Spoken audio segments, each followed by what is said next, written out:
বিভিন্ন মোবাইল নম্বর থেকে কল দিয়ে হত্যার হুমকি দেওয়া হয়েছে ঢাকা বিশ্ববিদ্যালয়ের শিক্ষক ও সহকারী প্রক্টর শেহরিন আমিন ভূঁইয়া মোনামিকে। আজ রোববার ফেসবুক পোস্টে এমন দাবি করেছেন এই শিক্ষিকা। ফেসবুকে তিনি হুমকির অনেকগুলো স্ক্রিনশট শেয়ার করেছেন, যেখানে দেখা গেছে বিভিন্ন অপরিচিত নম্বর থেকে তাকে ফোন করা হয়েছে।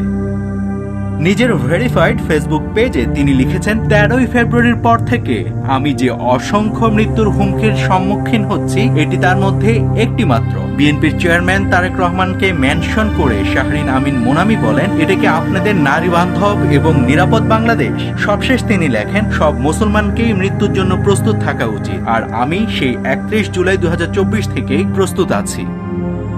এর আগে ছবি বিকৃত করে ফেসবুকে পোস্ট করা এবং অশালীন মন্তব্য করার অভিযোগে শাহবাগ থানায় সাইবার সুরক্ষা আইনে মামলা করেন মোনামি। নাভিদ হাসান, সোনালী নিউজ।